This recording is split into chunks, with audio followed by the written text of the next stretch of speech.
Mateus 25, a partir do 31, diz assim: quando o Filho do Homem vier em sua glória com todos os anjos, assentar-se-á em seu trono na glória celestial, todas as nações serão reunidas diante dele, e ele separará umas das outras,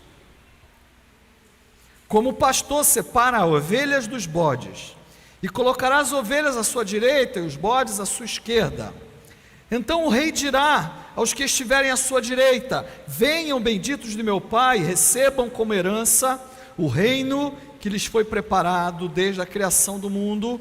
Pois eu tive fome e vocês me deram de comer, tive sede e vocês me deram de beber, fui estrangeiro e vocês me acolheram, necessitei de roupas e vocês me vestiram, estive enfermo e vocês cuidaram de mim, estive preso e vocês me visitaram. Então os justos lhes responderão: Senhor,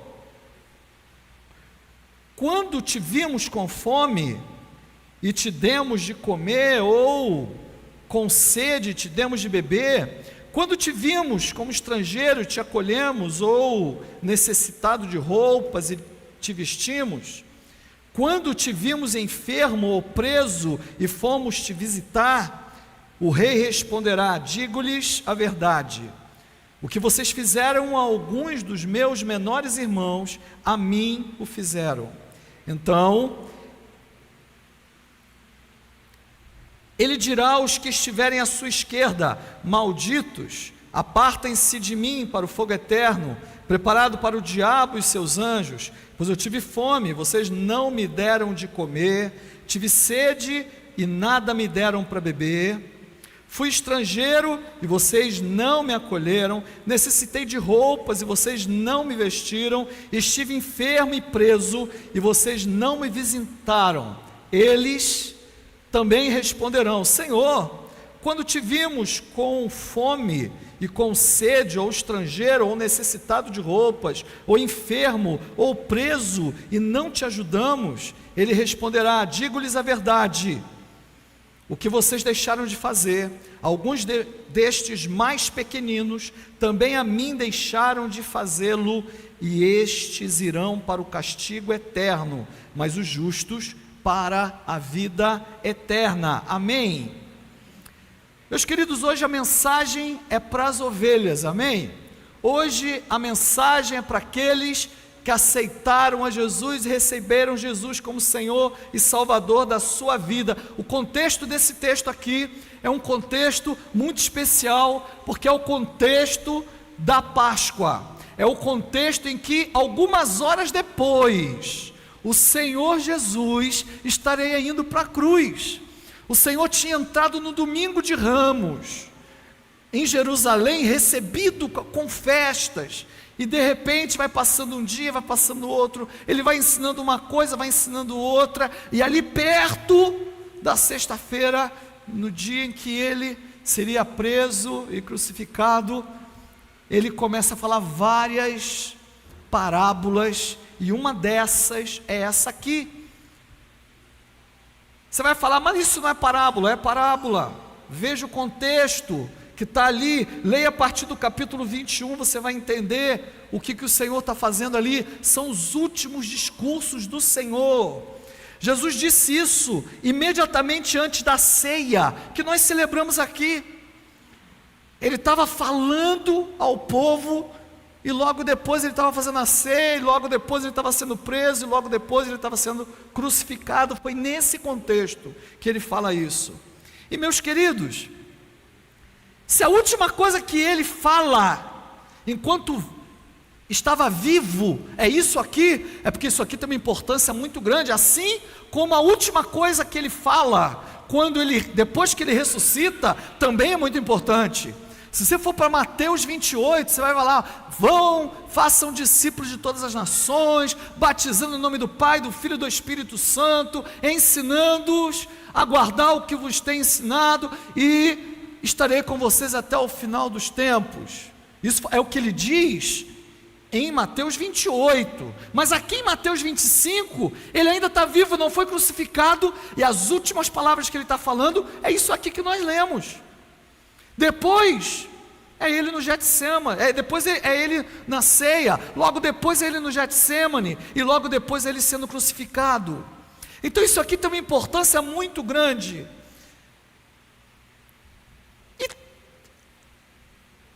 E o motivo pelo qual é importante é que ele fala para ovelhas e ele fala para bodes, e ele fala para as ovelhas que ficam à direita o seguinte, vamos voltar, Mateus 25, 34 a 36, fala assim: então o rei dirá aos que estiverem à sua direita, as ovelhas: venham benditos de meu Pai, recebam como herança o reino que lhes foi preparado desde a criação do mundo, pois eu tive fome e vocês me deram de comer, tive sede e vocês me deram de beber, fui estrangeiro e vocês me acolheram, necessitei de roupas e vocês me vestiram, estive enfermo e vocês cuidaram de mim, estive preso e vocês me visitaram. Esse texto aqui, meu querido, é muito complicado da gente ler, porque parece que esse texto está dando sustentação para a salvação por obras, que é uma discussão muito grande que tem no meio evangélico. Aliás, a reforma protestante ela acontece justamente por uma divergência na igreja católica, que falava que as obras eram importantes na salvação, e de repente os reformadores vêm e falam assim: não, o que salva é a fé em Cristo. Esse é um texto tão complicado que dificilmente você vai ver ele sendo lido nas igrejas, porque ele nos constrange, porque ele está falando aqui de algumas coisas que você, se não for um bom leitor da Bíblia e não prestar atenção naquilo que está sendo falado, você fica meio com muitas dúvidas, e pior, porque ele está falando de aqueles que são abençoados e são convidados a entrar no reino, e daqueles que são malditos e são excluídos do reino. Então ele é importante demais.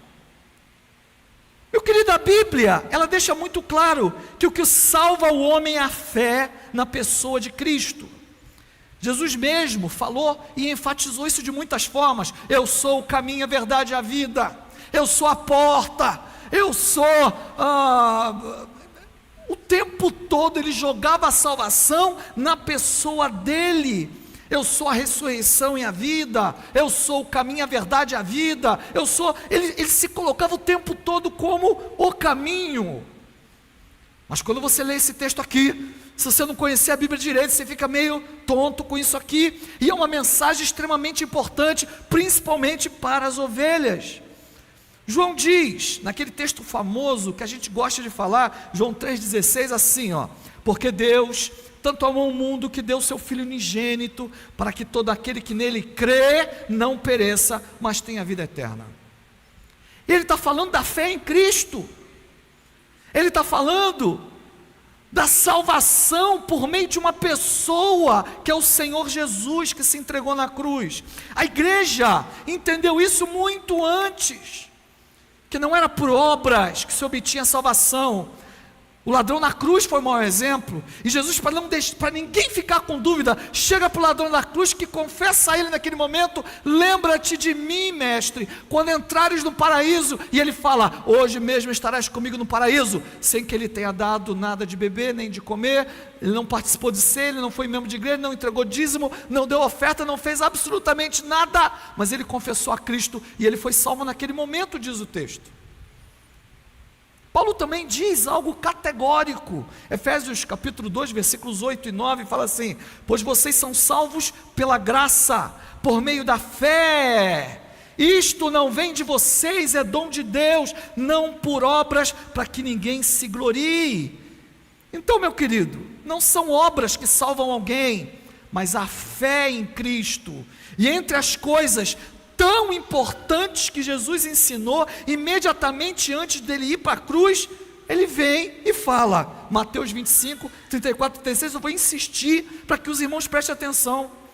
Então o rei dirá aos que estiverem à sua direita: venham benditos do meu Pai, recebam como herança o reino que lhes foi preparado desde a criação do mundo, pois eu tive fome e vocês me deram de comer, tive sede e vocês me deram de beber, fui estrangeiro e vocês me acolheram, necessitei de roupas e vocês me vestiram, estive enfermo e vocês cuidaram de mim, estive preso e vocês me visitaram.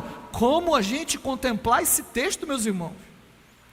Sabendo que o que salva é a fé em Cristo, sabendo que é o Senhor Jesus que derramou a vida dele por nós, que nos faz a salvação, e é algo muito importante, porque ele fala assim, ó, entrem benditos de meu Pai, entrem no reino, para que vocês sejam salvos. Os que estão nesse texto, à direita, são as ovelhas, venham benditos de meu Pai, e depois ele explica por quê. Porque tive fome, porque tive sede, vocês mataram minha fome, mataram minha sede, me visitaram quando eu estive preso. Então será que o Senhor está falando que dar um copo d'água, pagar uma marmitex para alguém, fazer uma oração para um enfermo no hospital e visitar alguém no presídio, é isso que salva? Será que é isso que o Senhor Jesus está ensinando? Aí eu te pergunto, porque se for isso que o Senhor Jesus está nos ensinando, nós estamos em dívida. Quantos aqui já foram no presídio visitar alguém? Levante a mão. Alguns aqui serão salvos, hein? Mas se for isso que a Bíblia está falando, se é isso que o Senhor Jesus está falando, se eu perguntar água, todo mundo aqui já deu um copo d'água para alguém? Quem aqui já deu um copo d'água para alguém? Levanta a mão. Opa, aumentou o número de pessoas. Aumentou. Quem aqui já pagou uma marmitex para alguém? Levanta a mão. Amém. Oh, glória. Isso aí, meus irmãos, isso é muito bom que a gente faça. E se você entender que é isso que te salva, então você já sabe o que você tem que fazer. Sai daqui e começa a ver todo mundo que precisa de água e de marmitex e começa a dar. Mas será que é disso que Jesus está falando? E responder essa pergunta é crucial para cada um de nós, porque a condução da nossa vida com Cristo, a maneira como vamos nos relacionar com Ele e com nossos irmãos, está totalmente ligada e influenciada na maneira como eu respondo a essa pergunta.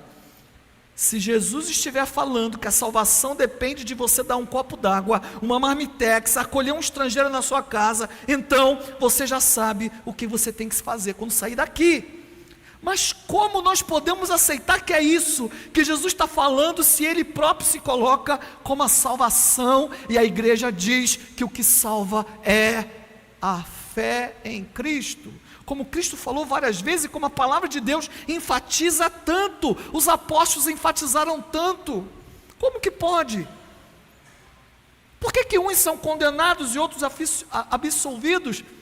Afinal de contas, meu querido, se você examinar sua Bíblia, verá que depois que Jesus entra em Jerusalém, ele passa a ter uma rotina de ensino no templo, que vai envolver contar parábolas. A partir do capítulo 21, ele contou a parábola dos 2 filhos, a parábola dos lavradores, a parábola do banquete do casamento, tudo na semana da Páscoa, tudo antes dele ir para a cruz. Ele fala, por exemplo, em parábola, que ele destruiria o templo, e em 3 dias reconstruiria ele, se referindo a ele próprio, mas contando em parábola. Imediatamente antes dele falar sobre bodes e ovelhas, ele conta da parábola das 10 virgens, e vai enfatizar a necessidade de vigiar para a volta do noivo. E por último, ele vai falar sobre a parábola dos talentos, que a um ele deu 1, a do outro ele deu 5, a outro ele deu 10, né? E ele pune aquele que enterrou o talento.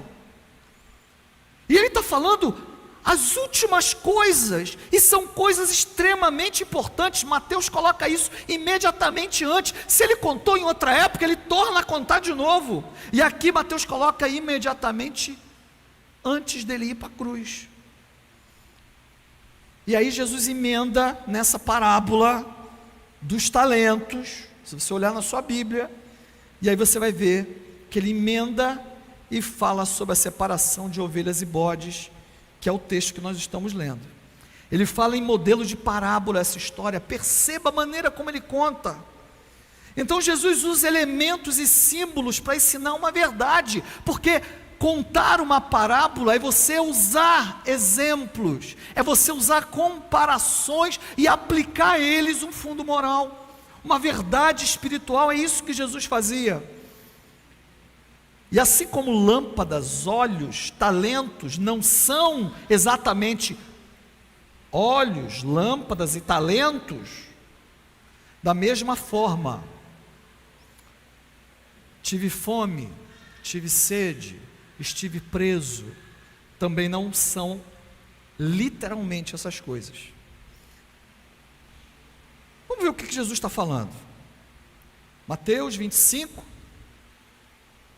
35 a 36, eu vou insistir. Pois eu tive fome, e vocês me deram de comer, tive sede, vocês me deram de beber, fui estrangeiro e vocês me acolheram, necessitei de roupas e vocês me vestiram, estive enfermo e vocês cuidaram de mim, estive preso.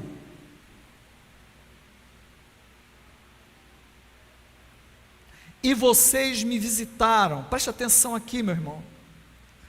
Jesus está falando de símbolos, como em uma parábola, que sua necessidade de comida, bebida, abrigo, roupas, cuidado na enfermidade, de visitar quem está preso, precisa ser satisfeita. Isso acontece quando as suas ovelhas o imitam, quando as suas ovelhas ouvem o que ele manda fazer, vão lá e fazem. E de que fome ele está falando, de que sede ele está falando, de que prisão ele está falando, de que enfermidade ele está falando? Então, os discípulos entenderam muito bem o que ele estava falando, porque os discípulos viram o que ele considerava fome, o que ele considerava sede, o que ele considerava enfermidade, o que ele considerava prisão, meus irmãos. Há uma mulher que estava encurvada, aprisionada por Satanás. Ele depois diz aos fariseus que era uma irmã, uma filha de Abraão, que estava aprisionada por Satanás. Por exemplo, certa vez ele falou assim, João 6, versículo 35, então Jesus declarou: eu sou o pão da vida, aquele que vem a mim nunca terá fome, aquele que crê em mim nunca terá sede. Olha a preocupação de Jesus, de fome e de sede que ele tinha. De que fome Jesus está falando aqui? Da fome da alma, da fome da alma que só o Senhor Jesus pode saciar. Que a pessoa pode ter o que ela quiser, mas se ela não matar a fome dela com Cristo, ela vai morrer com fome, ela vai morrer com sede. Aqui ele fala: quem crê em mim nunca terá sede. De novo ele aplica a fé, junto com comida e com bebida. Aliás, a palavra de Deus fala assim: pois o reino de Deus não é comida nem bebida, mas poder de Deus para salvar. Amém? Ele usou a expressão água para falar sobre a vida que ele, Jesus, proporciona. João 7, versículo 38 e 39 fala assim: quem crê em mim, como diz a Escritura, do seu interior fluirão rios de água viva. Ele estava se referindo ao Espírito, que mais tarde receberiam os que crescem. Até então, o Espírito ainda não tinha sido dado, pois Jesus ainda não fora glorificado. Ele está falando de uma sede, que quem mata é o Espírito Santo nas nossas vidas. O tempo todo o Novo Testamento compara fome e sede com a ação de Deus na vida de uma pessoa para saciar de sede e de fome. Então, meu querido, quando Jesus fala em sede, ele está falando da sede eterna, porque a água pode matar a sede temporariamente, mas Ele sacia a sede eterna. Amém? E é disso que as pessoas precisam. Estou falando que você não tem que dar água para alguém. Estou falando que você não tem que pagar uma marmitex para alguém. Eu não estou falando que você não deva fazer uma visita no presídio. Não estou falando nada disso. O que eu estou falando é que você pode fazer todas essas coisas e você não matar a sede, a fome principal que uma pessoa tenha, que é a falta de Deus na vida dela. Amém? Porque a água e a comida, uma hora ela vai ter sede de novo e fome de novo. Mas aquele que se encontrar com Jesus vai ser satisfeito de uma forma maravilhosa, meu querido. E é uma satisfação eterna. Certa vez em seu ministério, ele conversou com uma mulher samaritana, e olha o que ele disse, lá em João 4, versículos 13 e 14. Jesus respondeu: quem beber dessa água terá sede outra vez, mas quem beber da água que eu lhe der, nunca mais terá sede. Pelo contrário, a água que eu lhe der se tornará nele uma fonte de água a jorrar para a vida eterna. Tem uma coisa em Apocalipse, que ele chega para uma igreja, e ele fala assim, é uma igreja rica, né? Ele fala assim, mal sabe que você é pobre, cego, miserável e nu, e está nu, falando daquela igreja, porque faltavam as ações de Deus naquela igreja, porque faltava a operação do Espírito Santo naquela igreja. Meu querido, igreja tem que ser fonte para matar fome, sede, curar enfermos e libertar cativos. Esta é a obra de Deus nessa terra. Amém? Nada contra que ela contribua com água, com comida, com o que quer que seja, mas ela tem uma missão. Podemos entregar água ao que tem sede, pão ao que tem fome, mas eles voltarão a ter sede e fome. E vou falar, o Senhor Jesus diz àquela igreja de Apocalipse, que era uma igreja rica. Por quê? Porque a gente pensa que os ricos não precisam matar a sede, matar a fome. Meu querido, presta atenção. Meus filhos, uma certa época, estudaram numa escola meio granfina aqui de Jundiaí. Pensa num povo sedento. Pensa num povo faminto.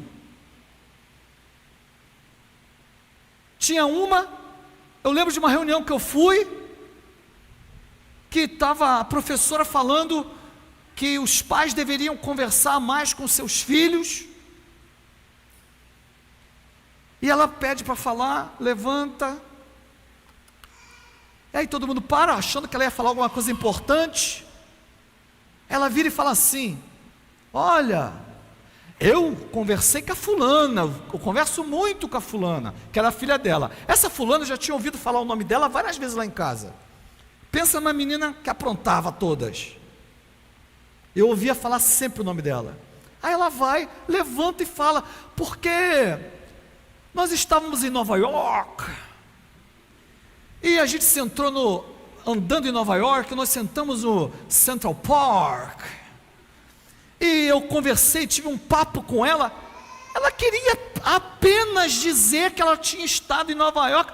Que coisa mais vazia que essa, coisa mais sedenta que essa, coisa mais faminta do que essa. Uma pessoa que não tem noção de levantar no meio das pessoas para falar uma asneira dessa, meu querido. Porque não é dinheiro que mata a fome e sede das pessoas, é a presença de Deus. Amém? Presença de Deus. Eu não conhecia Cristo, eu corria para um lado, eu corria para o outro, buscando, estava no Partido Comunista do Brasil, buscando, estava fazendo bem na minha cabeça, estava lá militando no movimento estudantil, estava lá militando em um monte de lugares, tentando preencher um vazio dentro de mim, que Jesus chama de fome, sede, prisão e enfermidade. Amém? Quem aqui já experimentou essa sede, esta fome, esta prisão e esta enfermidade? Levanta a mão. Vocês sabem do que eu estou falando? Só quem foi saciado é que sabe o que eu estou falando. Se você não foi saciado, você não sabe do que eu estou falando, meu querido. E neste tempo tem muitas pessoas com fome e com sede, prostradas, correndo de um lado para o outro, atrás de matar sua fome, sua sede. E que tem suscitado isso é o próprio Deus. Tem uma profecia de Amós sobre isso. Amós 8, versículo 11, fala assim: então, estão chegando dias, declara o Senhor, o soberano, em que enviarei fome a toda esta terra, não fome de comida nem sede de água, mas fome e sede de ouvir a palavra do Senhor. Amém? E Jesus é a palavra do Senhor. Então, queridos, ovelhas do Senhor dão de beber, de comer do pão da vida, das águas do Espírito, que matam a fome e a sede da alma do homem. Mas Jesus fala mais. Ele fala assim: fui estrangeiro e me acolheram. Mateus 25, 35. Pois eu tive fome, vocês me deram de comer, tive sede, vocês me deram de beber, fui estrangeiro e vocês me acolheram. Sobre o que Jesus está falando aqui? Pastor, estou com um haitiano lá em casa. Amém, meu querido, glória a Deus. Mas será que é disso que Jesus está falando? A Célia tem um argentino na casa dela, acolheu o estrangeiro.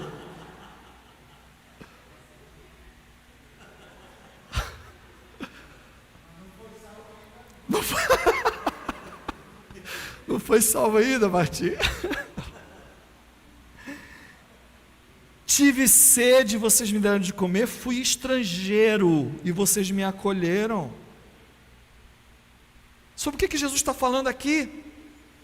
Os discípulos de Jesus sabiam muito bem do que Jesus estava falando. Ovelhas de Jesus podem abrigar um estrangeiro, isso é bom. Mas a preocupação de Jesus não era com relação ao estrangeiro deste mundo, mas com o estrangeiro eterno, que passará a eternidade fora do rebanho.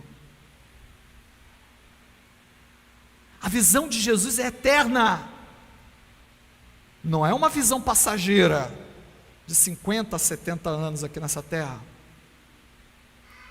Certa vez o apóstolo Pedro disse, se referindo às ovelhas de Jesus, assim, 1 Pedro, capítulo 2, versículo 9, vocês porém, são geração, olha o que ele está falando das ovelhas, nós, quem é a ovelha de Jesus? Levanta a mão, glória a Deus, olha o que ela está falando, o que o apóstolo Pedro está falando de você, vocês porém são geração eleita, sacerdócio real, nação santa, povo exclusivo de Deus, para anunciar as grandezas daquele que os chamou das trevas para a maravilhosa luz. Se nós somos nação de Deus, então aos que são estrangeiros, meus irmãos, os que não são nação de Deus, ou seja, os que não são pertencentes a Deus, que não possuem a nacionalidade de Deus. Estrangeiros para Jesus são aqueles que não o conhecem, que não o receberam, porque os que o receberam, Ele deu-lhes o direito de se tornarem, o quê? Filhos de Deus, amém? Jesus acolheu a prostituta, Jesus acolheu publicanos, Jesus acolheu o chefe dos publicanos, como nós pregamos aqui semana passada. Ele acolhia também, sabe quem? Mestres da lei, como Nicodemos. Ele acolhia líderes de sinagoga, como Jairo, que a filha tinha morrido, e a sinagoga pregava contra Jesus, mas o homem se humilhou, foi lá diante de Jesus, e ele foi lá e ressuscitou a filha de Jairo. Ele acolheu crianças. Jesus, o negócio dele era transformar estrangeiros em família, em nação santa, sacerdócio real, povo exclusivo. Quando Jesus disse aos discípulos que eles o acolheram quando foi estrangeiro, ele está se referindo ao acolhimento que as ovelhas dão a outras ovelhas.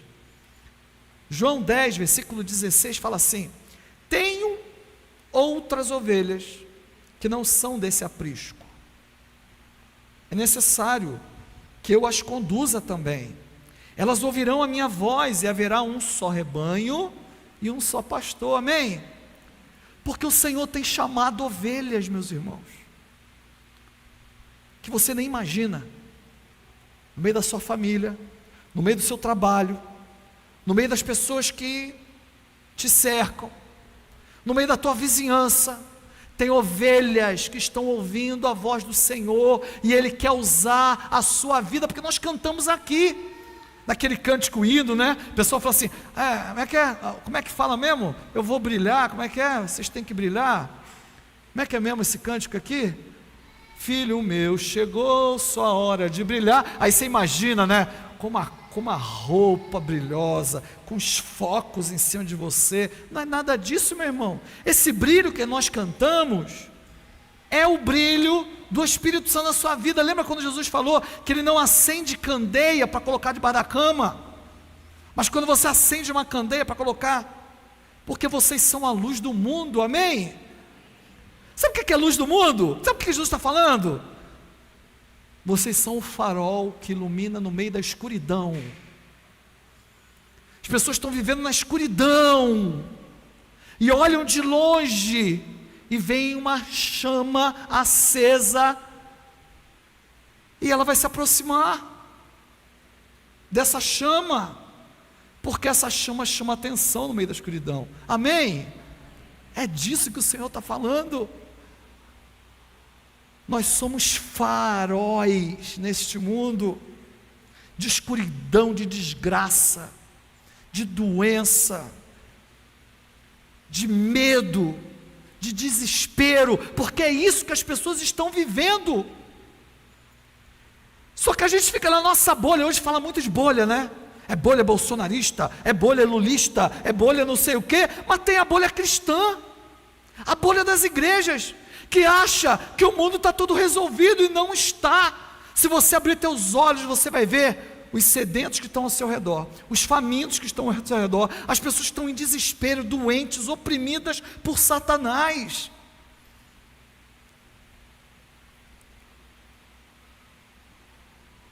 Jesus acolhe todos aqueles que querem se chegar a Ele, porque as ovelhas ouvem a voz de Jesus. Só que Jesus continuou. Mateus 25, 36 fala assim: necessitei de roupas e vocês me vestiram, estive enfermo e vocês cuidaram de mim, estive preso e vocês me visitaram. Necessitei de roupas. Será que é de roupas que Jesus está falando? Muito bom você fazer uma limpa no seu armário. Os irmãos aí que ganharam os quilinhos, né? Doa sua roupa. Os irmãos que perderam os quilinhos, doem sua roupa. É muito bom. Mas será que é disso que Jesus está falando? De bermuda, de camiseta? Então você fez a doação do teu armário, está tudo resolvido com você? Meus queridos, as roupas têm um significado muito especial aqui. Lembra de quando Adão e Eva pecaram? A primeira coisa que acontece, que diz o texto que acontece, é que perceberam que estavam nus. A gente pensa que é um nu, né? Não é esse nu. É o nu de insegurança, é o nu de desespero, é o nu de orfandade. Porque antes eles tinham plena comunhão com Deus e agora não tem mais. É desse nu que está falando o texto, sem cobertura, sem proteção, envergonhados, sem poder chegar diante do Deus que os visitava toda a tarde. Não se refere aqui, meu querido, a uma nudez física, mas a uma nudez espiritual, da falta de proteção, da falta de vergonha. Tanto é assim que em Apocalipse, quando tudo passar, sabe o que vai acontecer? Sabe o que simboliza? que nós alcançamos a meta de Deus na nossa vida, é que se você abrir em Apocalipse 7, versículo 9, fala assim: depois disso olhei, e diante de mim estava uma grande multidão, que ninguém podia contar, de todas as nações, tribos, povos, línguas, de pé, diante do trono, com o quê? Eu quero ouvir vocês, com o quê? Vestes brancas e segurando palmas.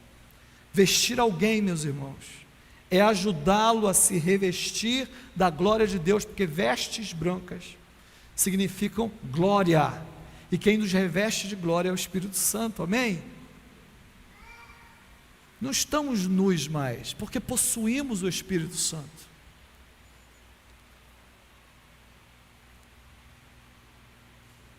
Ajudar alguém, vestir alguém, é ajudar ele na nudez dele, na nudez espiritual, é apresentar Jesus para os que estão, aqueles que estão nus ainda. Assim como o Senhor matou um animal, utilizou a pele para tapar a vergonha de Adão, assim Cristo morreu para tapar a vergonha espiritual de todos. Não é só com nudez terrena que Jesus está preocupado, mas com nudez espiritual, que só Ele pode cobrir. Para terminar, tem ainda duas coisas que Jesus falou aqui. Mateus 25, 36 fala assim: necessitei de roupas e vocês me vestiram, estive enfermo e vocês cuidaram de mim, estive preso e vocês me visitaram, estive enfermo e vocês cuidaram de mim, estive preso e vocês me visitaram. Isso aqui também é algo espiritual, e que sempre esteve muito presente no ministério de Jesus. Certa vez, Jesus foi para uma sinagoga e pediram para que ele lesse um trecho da Bíblia, e aí quando ele abriu o texto, caiu bem em Isaías. Vamos ler o texto, Lucas capítulo 4, versículos 17 a 21. Foi-lhe entregue o livro da profecia do profeta Isaías. Abriu e encontrou o lugar onde está escrito: o Espírito do Senhor está sobre mim, porque Ele me ungiu para pregar boas novas aos pobres. Ele me enviou para proclamar a liberdade aos presos, e recuperação da vista aos cegos, para libertar os oprimidos, de novo libertar os oprimidos, e proclamar o ano da graça do Senhor. Então ele fechou o livro, devolveu-o ao assistente e assentou-se. Na sinagoga todos tinham os olhos fitos nele, e ele começou a dizer-lhes: hoje se cumpriu a escritura que vocês acabaram de ouvir. Havia uma profecia sobre o Messias, que dizia que ele libertaria os presos, os cativos. Jesus, meus queridos, curou doenças físicas, espirituais, devolveu visão aos cegos físicos e aos cegos espirituais também. Libertou cativos, oprimidos de Satanás, curou doentes, endemoniados, foi o que mais ele fez. Isso tudo fez parte do ministério de Jesus. E o que ele está dizendo e falou para aquelas ovelhas é que aquelas ovelhas entenderam, e que a partir de hoje, nós também, como ovelhas de Cristo, precisamos entender é que ele deseja fazer isso através das nossas vidas, meus queridos, para que pessoas sejam curadas, libertas, não só da prisão do homem no presídio, porque ele pode estar aqui fora e preso, mas que a liberdade alcance ele lá, mas que os presos que caminham entre nós também sejam libertos da opressão, amém? Isso tudo fez parte do ministério de Jesus, e ovelhas dele fazem a mesma coisa, porque isso agrada ao Senhor. E aí eu quero voltar no texto para terminar. Mateus 25, 34 fala assim, 34 a 36, que nós lemos no início. E agora vocês vão entender o que ele está falando, porque se vocês são ovelhas e prestar atenção naquilo que está sendo dito, vocês vão entender o que está sendo falado aqui. Então o rei dirá aos que estiverem à sua direita: venham, benditos de meu Pai, recebam como herança o reino que lhes foi preparado desde a criação do mundo. Pois tive fome e vocês me deram de comer, tive sede e vocês me deram de beber, fui estrangeiro e vocês me acolheram, necessitei de roupas e vocês me vestiram, estive enfermo e vocês cuidaram de mim, estive preso e vocês me visitaram. Somos ovelhas de Cristo, amém? Amém? Viram o que ovelhas fazem? Esse é o desejo do Senhor nas nossas vidas. Ovelhas ouvem a voz de Jesus.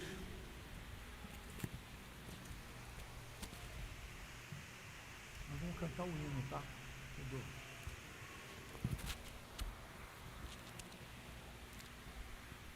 Ovelhas ouvem a voz de Jesus. Ovelhas são bem-vindas ao reino. Ovelhas que ouvem, eles matam a sede, matam a fome, cobrem a nudez, curam os enfermos, libertam os presos. Nós somos ovelhas de Cristo e, portanto, devemos fazer essas mesmas coisas. Não vivemos como bodes que se distanciam do rebanho. Por isso nós abrimos nossas casas, meus irmãos. Por isso nós temos PGMs. Por isso nós estamos preocupados em dar de comer e beber àquele que está com sede, àquele que está com fome.